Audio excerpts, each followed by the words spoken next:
नमस्कार, मैं हूं आपके साथ यशु शुक्ला और आप देख रहे हैं के न्यूज की खास पेशकश, जिसमें बात करेंगे आस्था की डुबकी प्रदूषण पर अटकी। एनजीटी नेशनल ग्रीन ट्रिब्यूनल ने प्रयागराज में गंगाजल के अयोग्य बताकर निश्चित तौर पर अगले साल होने वाले महाकुंभ में आस्था की डुबकी लगाने का मन बनाए सनातियों को निराशा से भर दिया है। पहले गंगा एक्शन प्लान और अब नमामि गंगे कार्यक्रम पर क्रियान्वयन के बाद पतित पावनी मां भागीरथी की इस हालत के लिए जिम्मेदार आखिर कौन है? एनजीटी अध्यक्ष खुले हुए नालों से गंगा सहित सहायक नदियों पर मिलने वाले नालों पर चिंता जता रहे हैं। साथ ही प्रदेश के मुख्य सचिव को 4 सप्ताह में गंगा के प्रदूषण की जानकारी तलब की है। सवाल यह है कि पिछले कुंभ से अधिक बेहतर महाकुंभ आयोजित कराने का दावा कराने वाले मुख्यमंत्री योगी आदित्यनाथ की मंशा पर कौन पलीता लगा रहा है? उत्तर प्रदेश प्रदूषण नियंत्रण बोर्ड सहित गंगा के तटवर्ती जिलों में तैनात अफसरों ने महाकुंभ की उल्टी गिनती शुरू होने के बाद भी आखिर तैयारियों को परवान क्यों नहीं चढ़ाया? देखिए रिपोर्ट।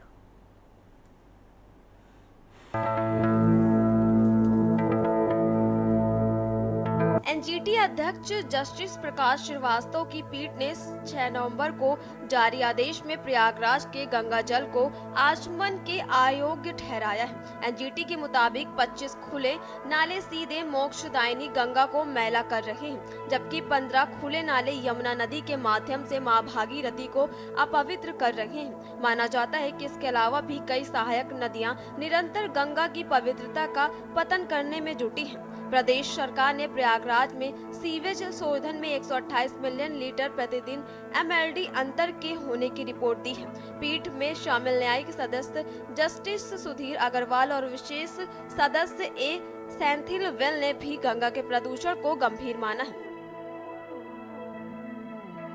एनजीटी ने कहा, केंद्रीय प्रदूषण नियंत्रण बोर्ड सीपीसीबी के 22 अक्टूबर की रिपोर्ट में शामिल 326 में 247 नालों के उत्त प्रवाहों को शोधित न किए जाने की बात कही है।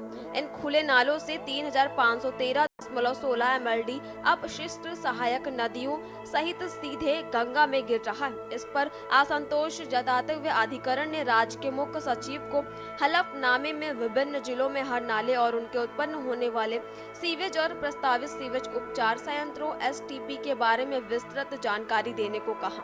पीठ ने सीबीसी की रिपोर्ट के हवाले से कहा है कि प्रदेश में 41 स्थानों पर पानी की गुणवत्ता की निगरानी से पता चलता है कि फीकल किलोफॉर्म एससी बैक्टीरिया 16 संस्थानों पर 500 से 100 मिलीलीटर की सबसे संभावित संख्या एनपीएन से अधिक है। इसके अलावा 17 स्थानों पर 2500 एनपीएन 100 मिलीमीटर से अधिक है। सीपीसी के अनुसार फीकल कोलिफॉर्म का मानक स्तर एनपीएन 500 से 100 मिलीलीटर है। बताते चले कि फीकल कोलिफॉर्म एक तरह का बैक्टीरिया है। इसमें मनुष्य सहित पशुओं में भी कई बीमारियां होना तय माना जाता है।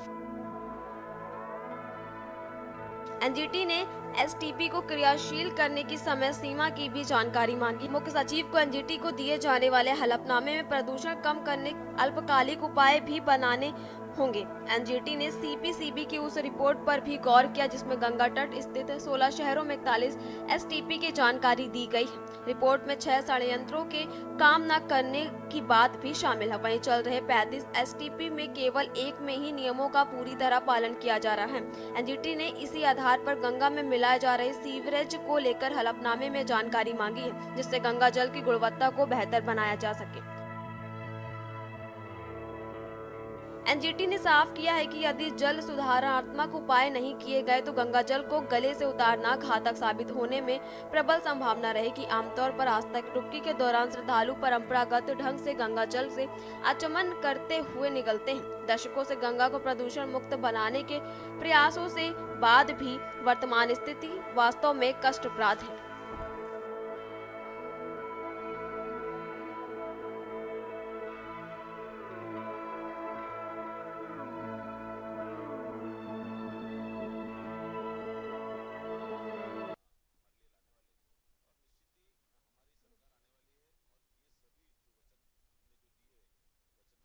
तरीके से मां गंगा प्रदूषित हो रही हैं और एनजीटी ने जो है वो चिंता जताई है इसको लेकर। एक तरफ जहां महाकुंभ का आयोजन होने वाला है, ऐसे में गंगा की स्थिति पर तमाम सवाल खड़े हो रहे हैं कि आखिर इतनी परियोजनाएं चलने के बावजूद भी गंगा का जल साफ क्यों नहीं है। और ये जो तस्वीरें आप देख रहे हैं, ये गंगा तट की तस्वीरें हैं, जहां पर आप देख सकते हैं कि कितनी गंदगी का अंबार लगा हुआ है। जब परियोजनाएं संचालित है उसके बावजूद भी गंगा घाटों की स्थिति ऐसी क्यों है, ये समझ नहीं आ रहा। केंद्र सरकार एक बड़ी परियोजना लेकर आई थी नमामि गंगे, ताकि गंगा को साफ स्वच्छ रखा जाए, लेकिन जो तस्वीरें हैं वो कुछ और बयां करती। संदीप मिश्रा संवाददाता लखनऊ से हमारे साथ जुड़ चुके हैं, मधु दरबारी संवाददाता प्रयागराज से जुड़ चुके हैं, राजेश शुक्ला नेता बीजेपी, अमन यादव नेता समाजवादी पार्टी और डॉक्टर चिदेंद्र शुक्ला जी पर्यावरणविद हमारे साथ जुड़ चुके हैं। सबसे पहले तो स्वागत है आपका। शुरुआत संदीप से करते हैं। संदीप, लखनऊ की बात करें या पूरे यूपी की बात करें, गंगा का हाल जो है वो काफ़ी ज़्यादा खराब है और नमामि गंगे जैसी एक बड़ी परियोजना जब चल रही हो और प्रधानमंत्री जिसको लेकर काफ़ी गंभीर हो, उसके बाद घाटों की अगर ऐसी स्थिति देखने को मिले तो इससे ज़्यादा निराशाजनक कुछ नहीं हो सकता।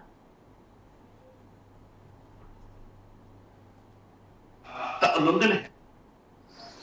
देखिए, ऐसी कहा जा सकता है कि जिस तरीके से इस बार जो है 2025 में जो है कुंभ की शुरुआत हो रही है, यानी कि महाकुंभ का इस बार शुरुआत हो रही है और इस कुंभ को लेकर किसी प्रकार से उत्तर प्रदेश की सरकार कोई कमी या कसर नहीं छोड़ना चाहती उसकी तैयारियों को लेकर के, क्योंकि कहीं ना कहीं एक the Guinness book the record जो है वो भी बनेगा और इसके साथ ही साथ में इस बार जो है लगभग लाखों नहीं करोड़ों के तादाद में जो यहाँ पे लोगों की डुबकी जो है आस्था की वो लगती हुई नजर आएगी।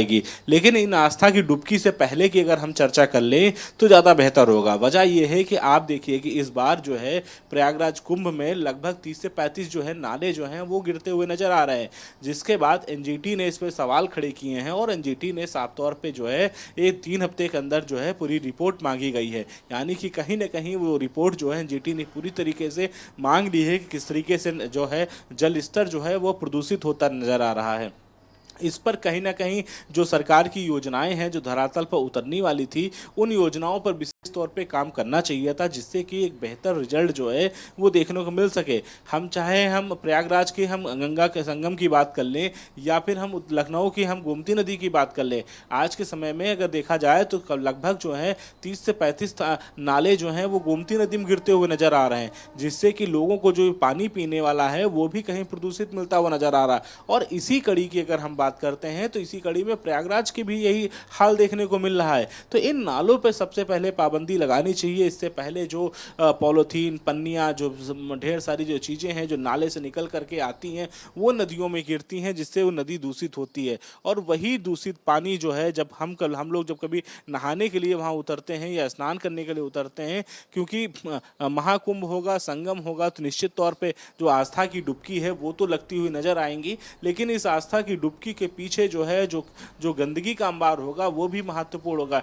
इन सभी चीज़ों को लेकर के एनजीटी ने सवाल खड़े किए हैं और एनजीटी ने साफ तौर पे इस पे जवाब मांगा है और जब तक जवाब नहीं मिलता तब तक जो है इस पे मामला जो है वो विचाराधीन रहेगा। हालांकि इस पे जरूर जो है वहाँ के प्रशासन को जरूर सख्ती के साथ में इसका पालन कराना चाहिए और ख़ासतौर पर जब तक कुंभ चलेगा, यानी कि 13 जनवरी से लेकर के 2 फरवरी तक जब ये कुंभ जब तक लगेगा तो उस समय तक लगभग इसकी जो है देखरेख सही तरीके से करनी चाहिए। इस पे खास तौर पे सरकार को फोकस करना चाहिए और फोकस के माध्यम से ये बताना चाहिए कि इस बार जो नाले जो गिर रहे हैं वहाँ पर उन पे रोक लगानी चाहिए। इस तरीके के प्रस्ताव यहाँ बना के भेजने चाहिए। हालांकि इन सब चीज़ों को लेकर के एनजीटी ने अपना सख्त रुख दिखा दिया है और साफ तौर पे जिस तरीके से लगातार प्रदूषण बढ़ रहा है उसको लेकर के भी अपना सख्त रुख जो है वो दिखाया है। अब देखना ये होगा कि वहाँ के जिलाधिकारी या मुख्य सचिव जिनको पत्र लिखा गया है वो किस तरीके से इस पे जो है फैसले लेते हैं या इस पे किस तरीके से कार्रवाई करते हैं, वो आने वाला समय बताएगा। जी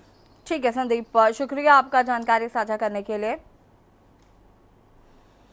मधुर दरबारी का रुख कर लेते हैं प्रयागराज से संवाददाता। मधुर, अगर हम प्रयागराज की बात करें, प्रयागराज में कुंभ का आयोजन होना है, ऐसे में एनजीटी की तरफ से जो गंगा को लेकर चिंता व्यक्त की गई है वो कई सवाल खड़े करती है। व्यवस्थाओं को लेकर दावे हजार हैं, लेकिन धरातल पर जो तस्वीरें नजर आ रही हैं वो काफी ज्यादा चिंताजनक है। जो डबल इंजन की सरकार है, चाहे वो केंद्र में मोदी सरकार हो चाहे स्टेट में योगी सरकार हो, दोनों जो है महाकुंभ को दिव्य भव्य और नव बनाने की पूरी तरीके से लगे हुए हैं और कई परियोजनाएं इसके लिए बनाई गई है, जिसमें आपके क्या कहते हैं गंगा जी को परियोजना है और इसके अलावा कई चल रही है जिसको ले यहाँ हम चल रहा है। लेकिन मैं आपको बता दूं, उसके बावजूद जो प्रदूषण है वो अभी कम होने का नाम नहीं ले रहा है। गंगा जी में अभी वो जो जिस तरीके से तो स्वच्छ जल उनका माना जाता है, वो चीज जो जहाँ उत्तराखंड से निकलती है वहां से आगे जाती है, तो प्रयागराज उसमें काफी ऐसे कि मैं आपको बता दूं कि प्रयागराज की जहां तक बात है तो यहाँ करीब 25 नहर ऐसे हैं। ठीक है मधु दरबारी, वापस आते हैं आपके पास। उससे पहले आपको ले चलते हैं अम्बेडकर नगर की कटेरे विधानसभा, जहां पर मुख्यमंत्री योगी आदित्यनाथ चुनावी जनसभा को संबोधित कर रहे हैं। क्या कुछ कह रहे सुन लेते हैं। उठाते थे कि भाई देश के दुश्मन देश की सीमा के अंदर घुस रहे हैं, इनका मुंह तोड़ जवाब दो। तो ये लोग कहते थे, इंडी गठबंधन के लोग जो आज हैं, ये कहते थे अरे संबंध खराब हो जाएंगे। और आज अगर दुश्मन भारत की सीमा में घुसता है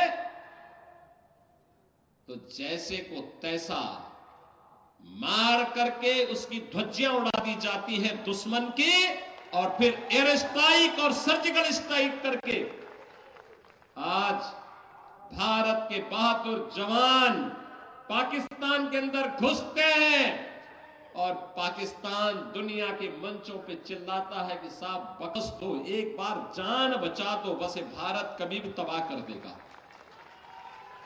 ये नया भारत है, ये नया भारत है।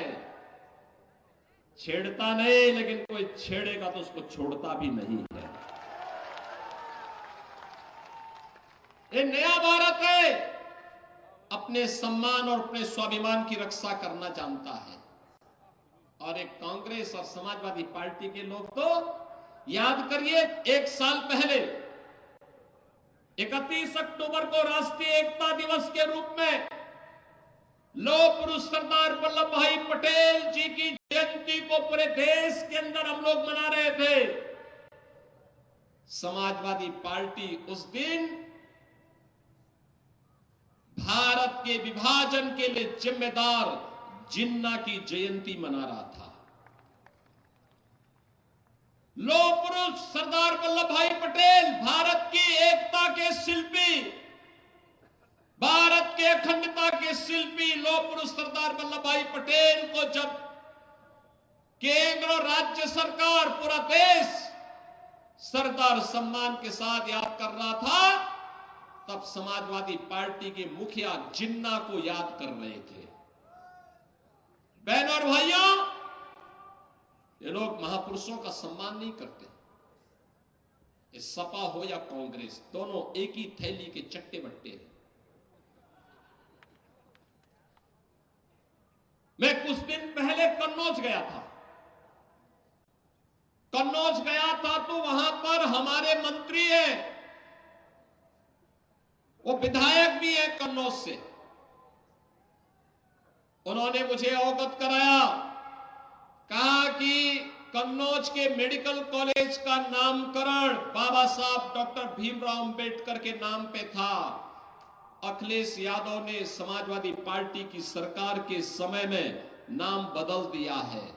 मैंने कहा भी बाबा साहब भीमराव अंबेडकर ने भारत को संविधान दिया है, भारत के संविधान के शिल्पी है। बाबा साहब भीमराव अंबेडकर की सम्मान के विरुद्ध कोई भी हम स्वीकार नहीं करेंगे। फिर से मेडिकल कॉलेज का नामकरण बाबा साहब के नाम पर रखा गया। बहनों और भाइयों, ये गुमराह करते हैं।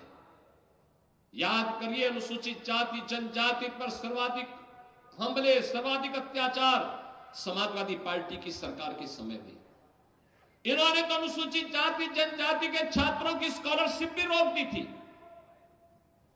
15-16 में रोक दी थी। जब मैं आया था 17 में, तो मैंने फिर से बहाल करके हमने कहा कि भाई अनुसूचित जाति जनजाति के बच्चों को हर प्रकार की सुविधा मिलनी चाहिए।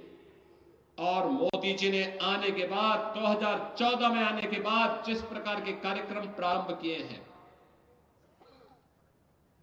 विकास सबका, सुरक्षा सबको, सबका साथ और सबके विकास के भाव के साथ आज कार्य चल रहा है। ये विकास, याद करिए, यूपी के अंदर 56 लाख गरीबों को एक एक मकान दे दिया गया। ये मकान कांग्रेस और बसपा ने क्यों नहीं दिया? ये मकान उन्होंने क्यों नहीं दिया? 2,62,00,000 गरीबों के घर में शौचालय बन गए। ये शौचालय इन्होंने क्यों नहीं बनाए? 10 करोड़ गरीबों को 5 लाख रुपए की आयुष्मान भारत की सुविधा, वे जाएंगे किसी भी इंपैनल्ड हॉस्पिटल में जाकर के अपना उपचार करा लेंगे। इन्होंने पहले क्यों नहीं दिया? और अब तो मोदी जी ने घोषणा कर दी है 70 वर्ष से ऊपर के हर व्यक्ति को प्रतिवर्ष 5 लाख रुपए की स्वास्थ्य की सुविधा उपलब्ध कराएंगे, फ्री में उपलब्ध करवाएंगे। बहनों और भाइयों, 12 करोड़ किसानों को प्रधानमंत्री किसान सम्मान निधि का लाभ, 15 करोड़ गरीब उत्तर प्रदेश के अंदर फ्री में राशन की सुविधा का लाभ प्राप्त कर रहे हैं।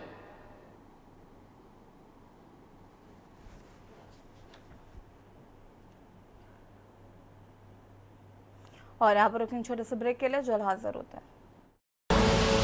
आप देख रहे हैं के न्यूज, खबरों का सारथी।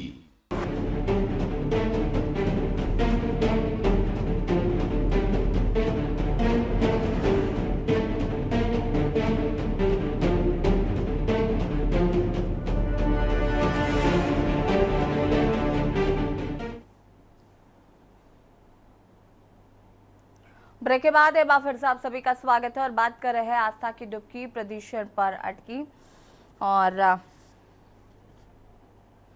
इसी पर हम चर्चा कर रहे हैं। और राजेश शुक्ला, अमन यादव, जितेंद्र शुक्ला जी भी हमारे साथ जुड़े हुए हैं। जितेंद्र शुक्ला जी, सबसे पहले तो मैं आपसे जानना चाहती हूँ, गंगा की जो हालत है, इतनी परियोजनाएं चलने के बाद भी स्थिति आज भी बेहतर नहीं हो पाई है।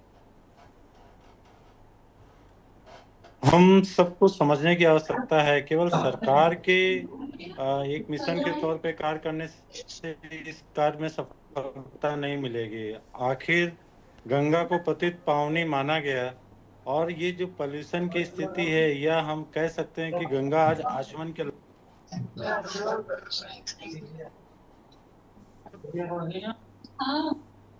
बाकी सबको म्यूट करिए प्लीज। लाइट ले लिया, लाइट। जितेंद्र जी, मैं कह रहा हूँ कि ये मेरा आवाज आ रहा है आप लोगों को? जी, मैंने कहा कि आप ये समझिए कि जो आज स्थिति है, गंगा आचमन के लायक नहीं है। उसमें हम सब लोगों का कहीं ना कहीं कंट्रीब्यूशन बोल सकते हैं, या हम लोगों का प्रकृति के प्रति असंवेदनशील होना, ये प्रमुख कारण है। सरकार अपना कार्य कर रही है, लेकिन एक सरकार के कर लेने से इस कार्य में सफलता मिल जाएगी, इसमें संशय है। हम सब आम व्यक्तियों को भी ये सोचना पड़ेगा। अभी मैं कल संगम के तीर पे था, और जिस तरीके से मैंने देखा कि पॉलीथीन का इस्तेमाल किया जा रहा है, लोग अपने घर से मिट्टी के बर्तन लेके आ रहे हैं और वो उसमें गंगा में डाल रहे हैं, तो वो ऐसे नहीं हो पाएगा। जब तक हम सबको इस चीज को लेके नहीं चलेंगे, तब तक नहीं कर पाएंगे।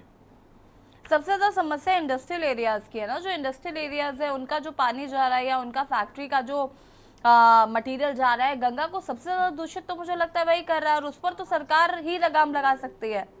आम जनता क्या करेगी? नहीं, ये आपका कहना बिल्कुल सही है कि इंडस्ट्रियल एरिया जो यूपी के लगभग 16 शहर हैं जो गंगा के किनारे बसे हुए हैं, ठीक है। और आपकी जानकारी के लिए मैं बता दूं कि मेरे पास डाटा है पूरा कि कुल 326 नाले उसमें प्रवाहित किए जाते हैं। ये एक प्रमुख विषय है। इसमें सरकार को चाहिए अपना कार्य ईमानदारी पूर्वक करे, ना सिर्फ मीडिया के माध्यम से या प्रचार प्रसार की आवश्यकता नहीं है, वास्तविक धरातल में कार्य करने की आवश्यकता है। उसके साथ साथ मेरा कथन ये था कि हम सब आम इंसानों की भी जिम्मेदारी बढ़ जाती है कि गंगा को एक पतित पावनी और अपने सनातन संस्कृति में आदि नदी का दर्जा प्राप्त है, तो हमें उनको मोक्षदायिनी भी हम बोलते हैं। हमको उसी रूप में उनके ध्यान रखने की आवश्यकता है कि गंगा में किसी भी तरीके की गंदगी और इन सब चीजों से बचा जाए। रही बात जो इंडस्ट्री की बात कर रहे हैं, वो तो बिल्कुल उसके लिए कोई संशय नहीं कि इसमें सरकार की जिम्मेदारी है और सरकार को अपना कार्य इसके लिए करना चाहिए, धरातल पे काम करना चाहिए, बजाय इसके कि जो भी चीजें हम लोग आज देख रहे हैं वो एक अलग पार्ट हो गया। ठीक है, अमन यादव जी देखो यार, देखो सामने देख लो, अनम्यूट कीजिएगा। हेलो मधुर दरबारी को पहले तो म्यूट करिए। हेलो जी अमन जी जा रही है जी, हेलो अमन जी अपनी बात को पूरा करिए। जी। जैसा कि इन्होंने बहुत साफ सुथरे तरीके से आम जनता के ऊपर जो है कि आरोप लगा दिए हैं।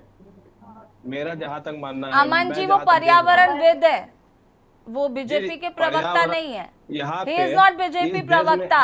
और आपको ये मानो चाहे ना मानो, सरकार को हर चीज में लाकर खड़ा कर देना, जनता की भी कुछ जिम्मेदारी बनती है। गंगा सबकी है, गंगा जनता की जिम्मेदारी कुछ नहीं है। जबकि हमारे देश के प्रधानमंत्री यहाँ के जो सांसद थे बनारस से चुने गए थे, उन्होंने 2014 में कहा था मुझे माँ गंगा ने बुलाया। उसके बाद उमा भारती ने कही थी मैं 2019 तक अगर माँ गंगा स्वच्छ नहीं है मैं जल समाधि ले लूंगी। इन देश के नेताओं के जुल्मेबाजों से आज माँ गंगा का पानी जो है कि आचमन करने लायक नहीं बचा है। अभी मोदी जी आते हैं बनारस में, गंगा परियोजना के नाम पे, सफाई के नाम पे अरबों खरबों का घोटाला हो चुका है।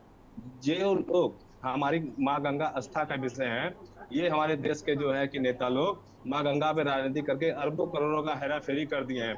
आज चाहे इलाहाबाद से देख लीजिए, चाहे बनारस से देख लीजिए, चाहे हिंदुस्तान के किसी में कोने में माँ गंगा को देखकर आंखों में आंसू आ जाते हैं, रोना आता है। एक कई सौ करोड़ रुपया माँ गंगा सफाई अभियान में ये भारतीय जनता पार्टी के जो है कि नेता मंत्री ढकेल गए और समस्याएं जस की तस बनी है।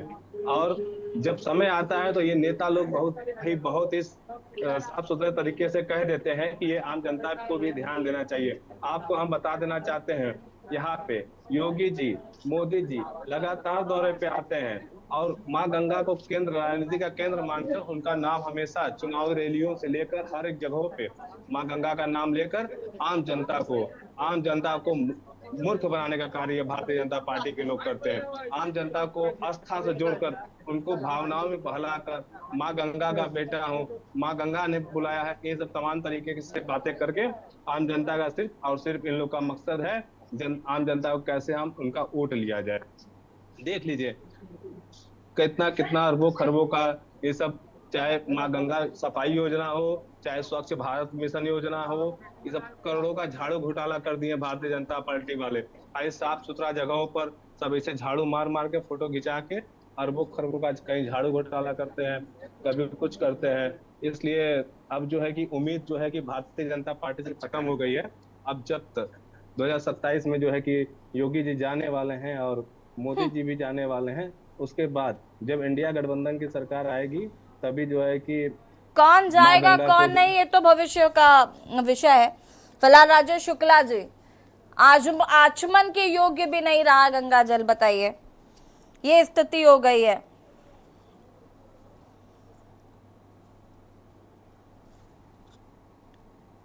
राजेश शुक्ला जी,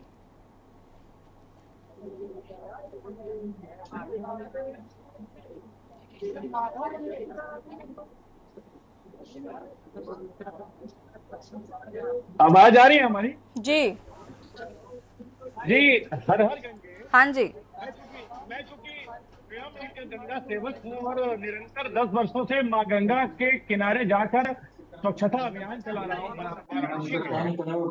और निश्चित रूप से ये कह सकता हूँ कि गंगा जो हमारी आस्था भी है और अर्थव्यवस्था भी है और सनातनी संस्कृति की संभाल। और अभी सम्मानित जो प्रवक्ता थे उन लोगों ने कहा कि गंगा ने बुलाया है, ऐसा प्रधानमंत्री जी ने बताया था। तो निश्चित रूप से माँ गंगा का पुत्र होने के नाते प्रधानमंत्री श्री नरेंद्र मोदी जी नमामि गंगे परियोजना के माध्यम से अपने बेटे का, जो माँ गंगा का पुत्र उन्होंने कहा है, उसका अनुसरण। नमामि गंगे में जो सफाई कर्मी थे, जो झाड़ू मारने, उनका तनख्वाह भी 2 महीने का रोके हैं। 2 महीने का तनख्वाह रोके हैं आप लोगों ने गरीबों का, नमामि गंगा वाले। आप पता लगा लीजिएगा। हमको सब वस्तुस्थिति पता है। और नमामि गंगे योजना के माध्यम से 39,000 करोड़ यानी जून 2024 तक 39,000 करोड़ की परियोजना के माध्यम से मां गंगा की सफाई, और उसमें से सिर्फ 32,000 करोड़ रुपए सीवेज ट्रीटमेंट प्लांट के लिए राजेश जी, भारत सरकार। राजेश जी, इतने ज्ञान की जरूरत नहीं है हमको। प्रत्यक्ष को प्रमाण की आवश्यकता नहीं है। प्रत्यक्ष किम प्रमाणम, और तस्वीरें जो दिख रही है ना, उसके बाद मुझे ये जानने की जरूरत नहीं कि आपने कितने हजार करोड़ लगा दिए गंगा में। हमें रिजल्ट से मतलब था, और रिजल्ट जो है वो क्या है वो हमें बताने की जरूरत नहीं आपको।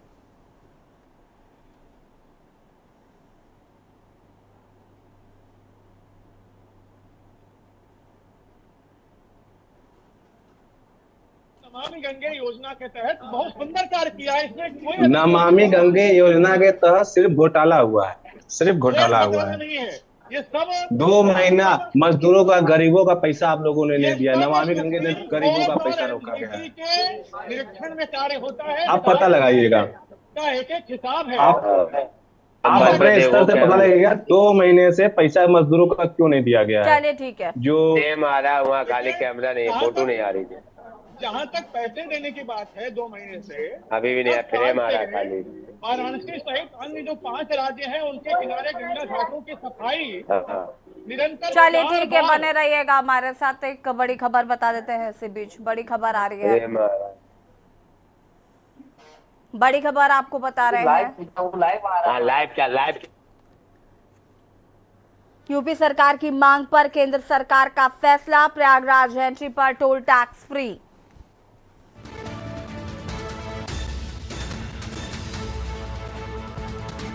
महाकुंभ के दौरान टोल टैक्स फ्री।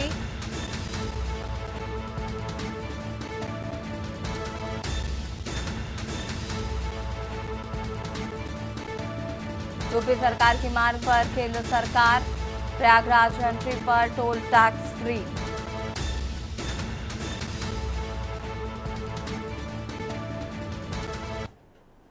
और रुकिंग छोटे से ब्रेक के लिए जो हाजिर होते हैं। आप देख रहे हैं के न्यूज, खबरों का सारथी।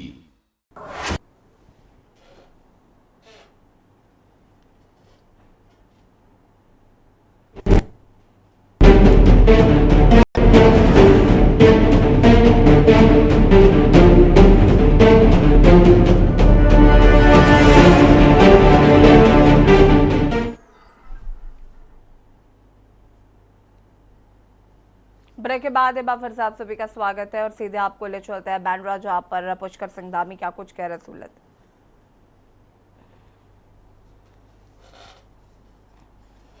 पर काम हुआ है, वहीं 70 से नए राष्ट्रीय राजमार्ग बने। अब जैसे अभी महेंद्र भाई कह रहे थे कि उत्तराखंड में 4 धाम आने वाले लोग, या हमारे एक सीमांत क्षेत्र, मैं कहूं कि आदि कैलाश तक के रास्ते को जाने के लिए आज जिस प्रकार से भारतमाला प्रोजेक्ट में 4 धाम ऑल वेदर रोडों में, उसी प्रकार से देश के अंदर भी राष्ट्रीय राजमार्गों का विकास हुआ है। उसी का परिणाम है। ये तभी हुआ जब हमारे प्रधानमंत्री मोदी जी ने 2014 के बाद प्रधानमंत्री के रूप में काम करना शुरू किया। इसलिए लोग कहते हैं कि उत्तराखंड में भी अब 4 धाम यात्रा करना हो या हमारे अन्य स्थलों को जाना हो, आसानी से हम लोग सब लोग पहुंच पाते हैं, आसानी से अपनी यात्रा कर पाते हैं, जो कई घंटों की यात्रा होती है। आने वाले समय में अभी आप देखेंगे कि दिल्ली से देहरादून, जो हमारी राष्ट्रीय राजधानी है और हमारे प्रदेश की राजधानी है, उसके बीच में मात्र 2.5 घंटे में सफर पूरा हो जाएगा। एलिवेटेड रोड का काम चल रहा है, अगले 4, 5, 6 महीने में वो काम पूरा हो जाएगा, तो दिल्ली और देहरादून एक सा हो जाएगा, मिला जैसा हो जाएगा। ऐसे अनेक काम हो रहे हैं, 70 से अधिक नए राष्ट्रीय राजमार्ग बने हैं, वंदे भारत मेट्रो ट्रेन चल रही है। आज उज्ज्वला योजना का लाभ हर एक व्यक्ति को मिल रहा है। यहाँ भी पूरे महाराष्ट्र के अंदर 50 लाख से ज्यादा लोगों को इसका लाभ मिला है। जल जीवन मिशन हो या जरूरतमंद लोगों को हर महीने जो राशन देने की योजना हो, गरीब कल्याण अन्न योजना, उस योजना ने लोगों के जीवन को बदलने का काम किया है। उस समय किसी के घर का चूल्हा बंद न हो, किसी को भूखा न सोना पड़े, इसलिए प्रधानमंत्री जी ने ये योजना चलाई। इसी प्रकार से प्रधानमंत्री आवास योजना में गरीब लोगों को मकान दिए गए हों, इसके अतिरिक्त जो महायुति सरकार है उसने महिलाओं की सुरक्षा के लिए, उनके सशक्तिकरण के लिए माँ की लाडली बहन योजना के तहत 21 से 65 वर्ष की बहन बेटियों को हर महीने 1500 रुपए की आर्थिक सहायता प्रदान करके उनको सशक्त और आत्मनिर्भर बनाने का काम भी किया है। आज चाहे भूमिगत मेट्रो की बात हो या पूरे शहर में मेट्रो का जाल हो, पूरी तरह से फैलाया जा रहा है। पूरी तरह से इस मुंबई महाराष्ट्र के विकास पर पूरी प्राथमिकता से काम हो रहा है। बदली से लिंक को जोड़ते हुए कोस्टल रोड का निर्माण कार्य पूरा हो चुका है, जिससे पश्चिम तट के उपनगरों को मुंबई शहर की यात्रा अब बहुत आसानी से, बहुत उनके लिए सरल भी होगी, बहुत आसान होगी। इसके साथ ही मुंबई और नई मुंबई को जोड़ने वाली भारत की सबसे लंबी समुद्री पुल अटल सेतु की जो सौगात है वह भी अगर किसी ने दी है तो हमारे प्रधानमंत्री मोदी जी की सरकार ने दी है। तो मुंबई और महाराष्ट्र में विकास का एक मील का पत्थर साबित होगी। ऐसी अनेक योजनाएं जो आज मुंबई को, उनके जीवन को और आप सब लोगों के जीवन को भी आसान कर रही है, ट्रैफिक की व्यवस्था को आसान कर रही है। भाइयों बहनों, आदरणीय प्रधानमंत्री मोदी जी के नेतृत्व में पिछले 10 सालों में अनेक ऐतिहासिक निर्णय लिए और भारतीय जनता पार्टी जो कहती है वो करती है। भारतीय जनता पार्टी वह हर हाल में करती है जो चुनाव के समय में कहती है। चाहे आज कश्मीर के अंदर धारा 370 समाप्त होना हो, जिसके बारे में अभी हमारे श्री अमरजीत मिश्रा जी कह रहे थे, या 3 तलाक की कुप्रथा हो, या संसद और विधानसभाओं में अब 33% का, अब केवल प्रतिमा जी ऐसे प्रतिभाग नहीं करना होगा, अब साक्षात रूप से जो है सब महिलाएं हमारी जो है संसद और विधानसभाओं में जाएंगे। ये काम भी भारतीय जनता पार्टी और हमारे प्रधानमंत्री मोदी जी ने किया है। या महिलाओं को 33% का आरक्षण हो, या सीएए का कानून लागू करना हो, या लंबे समय से हम लोग 500 वर्षों से इसकी प्रतीक्षा कर रहे थे। इस बार अभी हम लोगों ने दिवाली मनाई है, और इस बार की दिवाली क्या खास थी, इस बार की दिवाली में क्या नया था जो जिसका सौभाग्य हम सबको प्राप्त हुआ। इस बार था कि भगवान राम 500 वर्षों के बाद अपने महल में उन्होंने दीपावली और ये अवसर भी हमको आदरणीय प्रधानमंत्री जी के मजबूत और दृढ़ नेतृत्व से ही हमको ये मिल पाया, संभव हो पाया।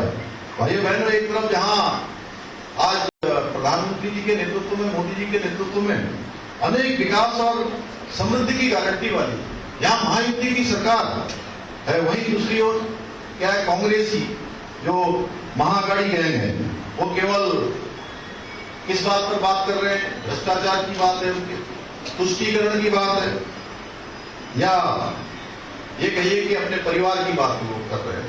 इन लोगों के सोच में कोई महाराष्ट्र का विकास नहीं है, देश का विकास नहीं है। इनकी सोच में केवल और केवल अपने परिवार तक इनकी सोच सीमित है।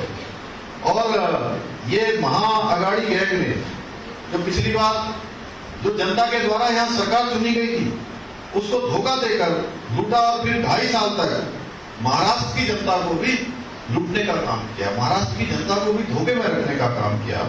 यही नहीं, इन्होंने अनेक योजनाएं जो उस समय में पूरी होनी चाहिए थी, उस समय में जिन पर विकास का काम होना चाहिए, उन विकास के कामों को भी रोकने का काम किया। चाहे मुंबई की मेट्रो योजना हो या बागवन पोर्ट के काम में इन्होंने लगातार अड़चन डालने का काम किया है। अटल सेतु जैसी महत्वपूर्ण योजना को भी इन्होंने विरोध किया।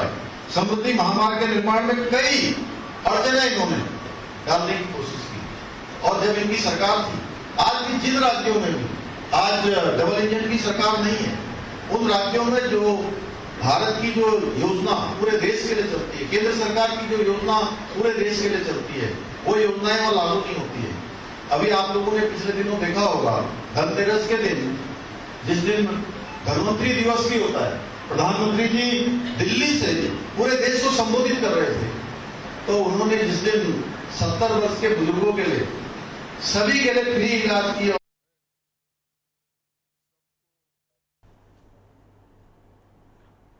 और मल्लिकार्जुन खड़गे जो कि कांग्रेस के राष्ट्रीय अध्यक्ष है, क्या कुछ कह रहे सुनते हैं।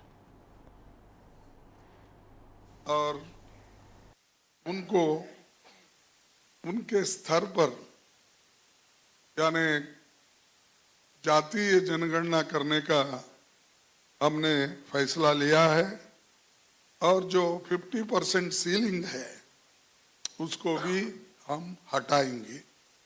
जैसा कि तमिलनाडु में 50% सीलिंग हटाया है, जो गरीबों को मिलना चाहिए उसका जैसा ये किया, वही उस आधार पर हम भी ये जाति जनगणना करने के बाद जिन लोग, जो वंचित लोग हैं, जो गरीब से गरीब लोग हैं, जो ओबीसी है, उनको इसका फायदा होगा। ये काम भी हम कर रहे हैं।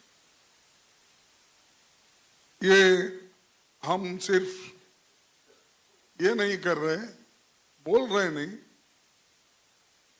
कल से तेलंगाना में ये जातीय जनगणना कांग्रेस सरकार वहां पर शुरू किए है। 80,000 वॉलंटियर्स को वहां एंगेज किया गया है और वो घर घर जाके ये जाति जनगणना कर रहे हैं। ये जाति जनगणना हम डिवाइड करने के लिए नहीं कर रहे हैं। उनको उनका पर कैपिटा इनकम क्या है, उनके पास कितनी खेती है, उस समाज में कितने ग्रेजुएट्स हैं, कितने सरकारी नौकरियां हैं, कितने प्राइवेट में नौकरियां हैं, ये सब चीजों को हम मालूम करने के बाद हम लोग इनको क्या सहूलत दे सकते हैं सरकार के ओर से, और उनको जो समाज में ऊपर लाने के लिए हम क्या कुछ मदद कर सकते हैं, ये उसका असल मुद्दा है। लेकिन मोदी जी इस बात को भी ये बोलते हैं, कांग्रेस वाले, विरोधी पक्ष वाले, ये सब देश को बांट रहे हैं, जाति जाति पे झगड़ा लगा रहे हैं। अरे भाई, हम अगर झगड़ा लगा है, हमको आप कहते हो ठीक है, हम झगड़ा लेने को तैयार है क्योंकि हम गरीबों की मदद करना चाहते हैं। लेकिन आप क्यों बोल रहे हैं? देखो, कांग्रेस इस देश के राष्ट्रपति कौन है? मुर्मू जी। हाँ, द्रौपदी मुर्मू जी। देखो, आदिवासी को हमने बनाया, इसलिए बनाया, देश में जाति के नाम पे तुम वोटों के लिए लिया, उनको देना इस हिसाब से नहीं लिया। इससे पहले मैं दलितों को दिया, इसीलिए वोट मांग रहे हो, दलितों को दिया। देखो, मैं कभी भी ऐसे बातों को स्वीकार नहीं करता। तुम्हारे पार्टी की अगर आइडियोलॉजी है देने का, दे दो, लेकिन उनका बात करके पब्लिक मीटिंग में बोलना, हम ये चीजें किए हैं इसीलिए हमको वोट दो बोलना, ये संविधान के तहत एक और देश के गरीब जनता के खिलाफ ये एक गद्दारी है। ऐसा नहीं बोलना चाहिए। आप बनाए, ठीक है, क्या कोई आपको बोलता इस देश के प्रधानमंत्री बने आप? हम कभी बोले हैं अरे तेली कम्युनिटी से, बैकवर्ड कम्युनिटी से आया? नहीं बोलेंगे। तेली हमारे भी है, तेली उनके भी है। हर समाज में बीजेपी में है, हर समाज के लोग कांग्रेस में है, हर समाज के लोग हमारे उद्धव ठाकरे जी के साथ है, हर समाज के लोग शरद पवार जी के साथ है। हम कभी नहीं बोले उसको डिस्क्रिमिनेट करके ये, लेकिन उनके लिए कार्यक्रम अगर आप बनाने का है तो बोलिए। और यहाँ रुकेंगे छोटे से ब्रेक के लिए, जो हाजिर होता है। आप देख रहे हैं के न्यूज, खबरों का सारथी।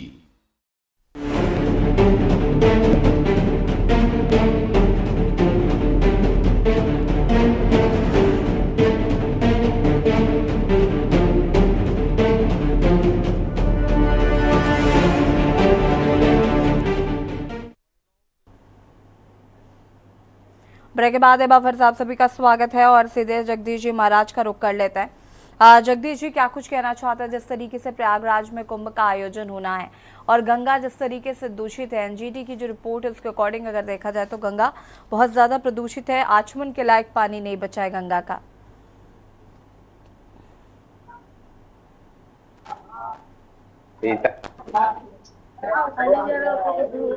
हेलो हेलो सीताराम, ये मेरा खाली जा रहा। हेलो सीताराम,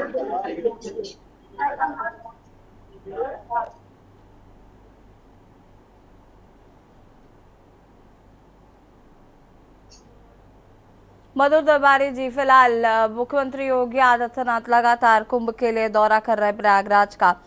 यहाँ पर व्यवस्थाएं कैसे चाक चौबंद होंगी जब गंगा ही दूषित होगी तो? जी जी, मेरे सवाल पूछिए। सवाल मुझसे है? जी मधुर जी, सवाल आपसे है। जी जी जी, मैं आपको बता दूं कि महाकुंभ का महा आयोजन यहाँ पर 2025 में होने वाला है और इसको लेकर के यहाँ पे तैयारियां भव्य चल रही है और अभी से भी चल रही, काफी समय से चल रही है। पिछले करीब 6 महीने से यहाँ पे तैयारी चल रही है। उसके चलते हुए यहाँ पे सड़कों पे बड़े बड़े गड्ढे और सीवर लाइन होते गए हैं सिटी के पास। और लेकिन उस सीवर लाइनों को मैं आपको बता दूं कि उसके अलावा भी जो महाकुंभ की तैयारी से पहले भी ऐसे यहाँ पे व्यवस्था नहीं थी, यहाँ पे बड़ा अव्यवस्थित व्यवस्था थी यहाँ पे। और जो आपकी सीवर लाइन थी वो फटी हुई थी और वो सीधे जाकर के नदी के पानी में मिलती थी। जो पूरे जो शहर का गंदा पानी है, प्रदूषित पानी, वो जाकर वहां मिलता था। इसके साथ साथ मैं आपको बता दूं प्लास्टिक की जो थैलियां हैं उसका भी यूज बहुत ज्यादा है और वो कमर में जो सभी जगह पे है, लेकिन प्रयागराज में उसका बड़ा यूज है क्योंकि यहाँ पे संगम तट में समय उपस्थित हूँ। यहाँ पे भी जितने भी आप श्रद्धालु आ रहे हैं वो सब जो है ज्यादातर पॉलिथीन के पैकेट यहाँ पे यूज करते हैं और उसको ले जाकर गंगा जी में प्रवाहित करते हैं। तो उसको लेकर भी यहाँ पे गंदगी काफी बढ़ी हुई है। और इसके साथ साथ आपको बता दूं कि जब कोविड काल आया था उस समय भी यहाँ पे जो है कई जो है ऐसी स्थितियां पैदा हो गई थी जिसमें लाशें बह करके जी जो संगम में, गंगा जी में, जमुना जी में प्रवाहित होते हुए आ गई थी पीछे से। उसके वजह से भी देखा जाए तो यहाँ बहुत चलिए ठीक है। और इसके साथ साथ गंगा की स्थिति बेहतर हो और जिस तरीके से सरकार इस पर काम कर रही है, देखना होगा। आप सभी का शुक्रिया चर्चा में शामिल होने के लिए। और बता दें कि एनजीटी का जवाब तलब जिस तरीके से गंगा दूषित होती जा रही है, आचमन करने योग्य पानी नहीं बचा है और ये कहीं ना कहीं काफी शर्मनाक स्थिति है। खास पेशकश में तही देखते रहिए के न्यूज़ ज़रिया। नमस्कार।